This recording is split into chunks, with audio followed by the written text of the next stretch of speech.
Well, we all know that air pollution is harmful. According to the World Health Organization, 99% of the global population breathes air that exceeds safe limits. 99% of all of us. But what about the air inside your home, where you're supposed to be safe? And what about inside your child or grandchild's school? That's what I want to focus on today. When we talk about air pollution, most people think about smokestacks, car exhausts, or wildfires. Certainly here in California, we think about that a lot. But the truth is, your home could be a hotbed of invisible invaders. Now, the EPA warns that indoor pollutants can cause irritation of the eyes, nose, and throat that can result in headaches, dizziness, fatigue, and even long-term issues like respiratory disease, heart problems, and cancer. So what in the heck are these pollutants? Let's discuss some of these forever chemicals in the air in your home. Where do they come from? Some of the obvious places that they come from that you're probably not aware of is from cooking. Number 2, candles. We've had podcasts dedicated to the issues of candles in our home, for scented candles, air fresheners, air freshening devices. This actually produces endocrine disruptors, which are damaging not only to your lungs, but also damaging and disrupting to the hormones within your body. And we think nothing of them because of this pleasant scent. But these are really, really concerns. Volatile organic compounds from cleaning supplies, paints, and even the furniture that you're sitting on. Most furniture in the United States that has a fabric has been sprayed, treated, or soaked with fire retardant chemicals. And these are constantly being leached from your furniture into the air around you. And all of these, sadly, we now are what are called forever chemicals, and they are endocrine disruptors. So just the act of sitting in your home or having a carpet in your home is exposing you to these pollutants that wouldn't have existed 50 years ago. And don't forget about pet dander, dust mites, and mold spores, or even airborne bacteria and viruses.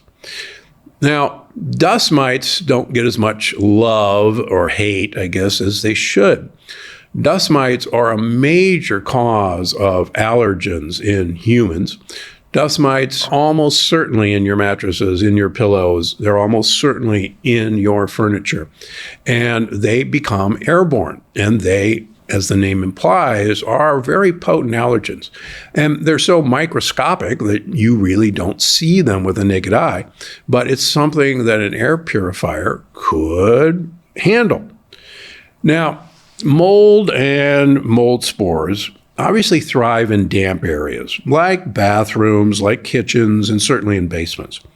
And they certainly thrive in damper areas of our environment. Now, I've had multiple discussions with environmental experts about just how dangerous or not dangerous mold is. Let me put it this way. When we used to have a vigorous, healthy microbiome, bacteria and fungi, molds, actually hate each other. They vie for the same food supply, carbon atoms.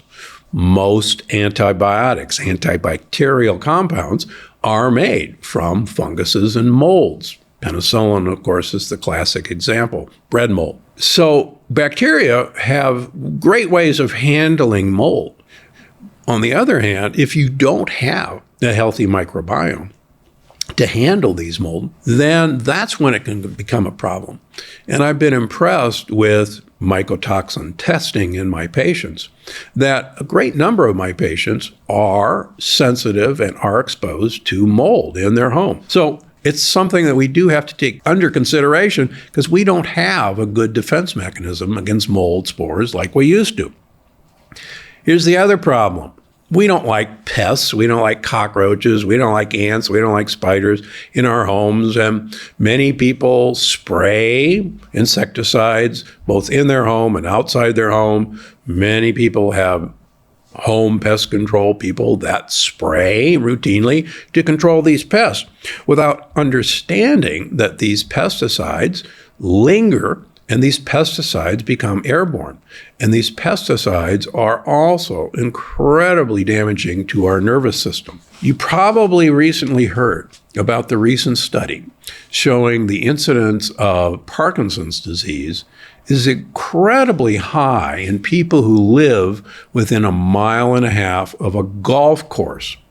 Now, think about your neighborhood for a moment. The odds are you live remarkably close to a golf course, even if you don't live on a golf course. One of my offices, as many of you know, is in Palm Springs, California, which the greater Palm Springs area has 120 golf courses.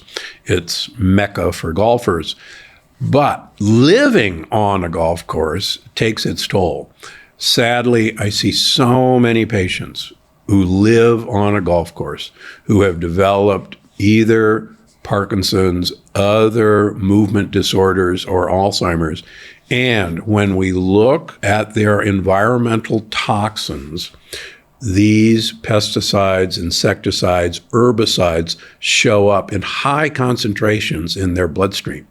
So if you live near these places, it's all the more important to make your home your sanctuary from exposure to these airborne pollutants. So how do you do that? Well, an air purifier is the way to go. But not all air purifiers are the same. Now, the best ones contain what are called HEPA filters, high efficiency particulate air filtration. That's what HEPA stands for. Now, think of a HEPA filter like a superfine sieve. Now, it's designed to capture 99.97% of particles as small as 0.3 microns. Things like dust, things like pollen, mold spores, and many bacteria. Now, within HEPA filters, there are different grades. The most common in consumer products are HEPA 13 and HEPA 14. So HEPA 13 captures about 99.95% of particles down to 0.3 microns. It's extremely efficient while still allowing good airflow. And that makes it a strong choice for everyday use. The HEPA 14 gets about 99.995% of particles down to 0.3 microns. It's got an even tighter weave designed to trap the tiniest, most harmful pollutants, like ultrafine particles like smoke and viruses. But it can create more resistance to airflow. So there's a balance. In simple terms, a HEPA 13 is excellent. HEPA 14 is ultra high precision. Now, both are considered medical grade and are far superior to the standard air filters you find in the big box stores. And if you add an activated carbon filter, you can also capture these VOCs and odors.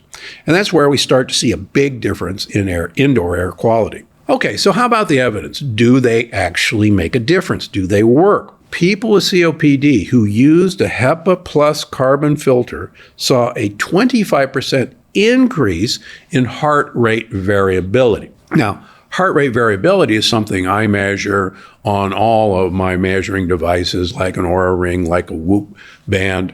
And in general, a higher heart rate variability corresponds to a better long-term health outcome. So you want higher heart rate variability. It also is a good way of predicting how hard your heart's working. And what we see in my patients with COPD is their heart, particularly their right ventricle, the ventricle that pumps blood to the lungs, actually has a very hard time pumping blood through the lungs in people with COPD. So what this study shows is people who were using a HEPA filter plus carbon filter increased their heart rate variability by 25%, which quite frankly is a huge amount, just by getting this filter in their home. A high-quality air purifier is absolutely worth it. It's like choosing healthy food or prioritizing good sleep. It's just another layer of support for overall health. I'll give you an example. Part of my training in pediatric heart surgery, I spent a year in London, England in the mid-1980s. That was when coal was used for all electricity, and all the cars, all the taxis are running on diesel. And I can tell you it was a common occurrence for us to blow our noses multiple times a day, and literally soot came out of them. But the problem was we could see that soot. We knew how bad it was. Now, most of the things that we're encountering, except for wildfire smoke, we can't see. And even after wildfires are gone, we now know that many of us, particularly where there's been a fire, live in a toxic environment with these compounds leaching now out of the ground, and it's invisible, but that's why you need one of these devices. So what do you look for again? Look for a true HEPA filter, not HEPA-like.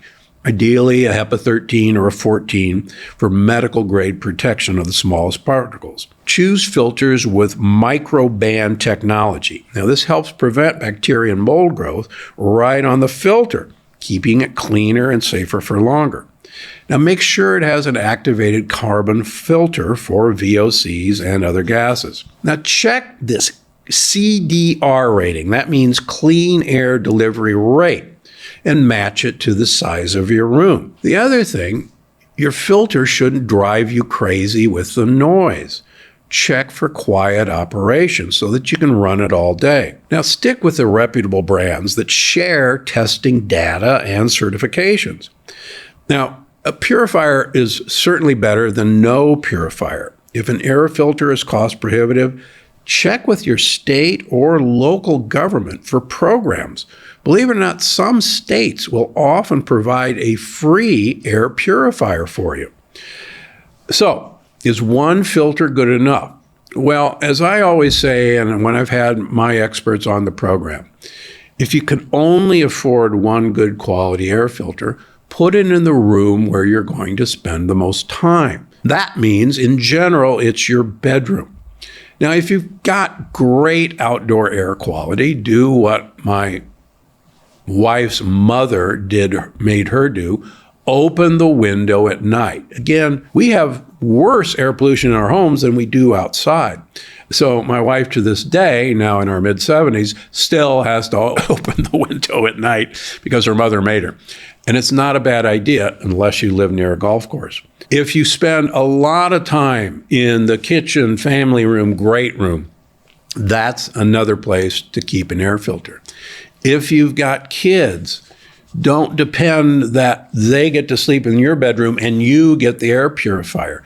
Get the kids an air purifier too. Prioritize it. But bedroom first, great room, family room, kitchen second, where you spend the most time. Also, something to think about is how much coverage are you going to get?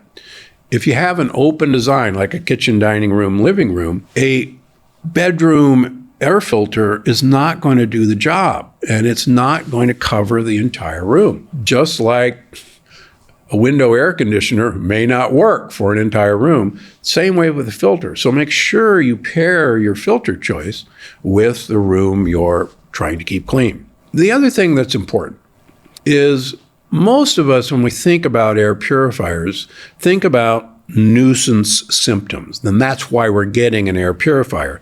Look, like obvious itchy eyes, sneezing, coughing, headaches, fatigue. Now, these are common, and that should be a warning sign that something needs to be fixed in your house. But the real threat comes from invisible toxins and these various organic compounds that we can't see and we may not feel. I've often talked about leaky gut, but a subject that needs more discussion is leaky lung. Just like we know that there are compounds that can damage the wall of our gut, which is only one cell thick, I can tell you as a heart and lung surgeon that the lung is also, the lining of all these alveoli is also one cell thick. And so what happens at the surface of our breathing apparatus is exactly the same thing that's happening in the wall of our gut. And so we know that these pollutants can damage the wall of our lungs and cause leaky lung. Now, will you feel that? Unfortunately, you may not. And this builds up over time. We're seeing now a huge epidemic of cancers of the lung that didn't exist 50 years ago. And these are in people who do not smoke, who have not been exposed to smoke, women in particular, and it's called alveolar cell carcinoma. This did not exist. Where is it coming from? We have to suspect it's from these environmental pollutants that we were never exposed to 50 years ago. That's why, even if we can't smell it, even if we can't sense it, we've got to be aware that something has radically changed in our environment. So, an air purifier is a great way of making a healthy home, just like you're cooking healthy food, just like you're making healthy choices for your family. When outdoor air is good, keep your windows open. Please choose non-toxic cleaners and try to reduce indoor air pollution like using gas stoves. Now, just like you make conscious choices for everything else, breath matters too. I couldn't just stand by knowing that families, including mine and my neighbors, could be breathing poison. So I decided to create the ultimate protection against toxic invaders. It's called Total Air by Gundry, MD. It's a first-of-its-kind medical-grade purifier. Total Air offers 2 types of medical-grade filters for complete protection. A HEPA 13 filter that captures 99.97% of particles as small as 0.3 microns, delivering powerful, reliable defense against toxic air. Or a true H14 surgical-grade HEPA filter. This is the gold standard used in operating rooms, capturing an incredible 99.995% of particles as small as 0.1 microns. Now here's why this matters. Those tiny particles can easily slip past your lungs' defenses. With Total Air, they're trapped. And there's another benefit you'll feel in your body almost immediately. Studies show that reducing fine particles indoors can help lower blood pressure and improve circulation, helping your body bounce back from invisible assaults in just days. So if you want to take the single most important step to protect your longevity and the people you love, make this your #1 priority.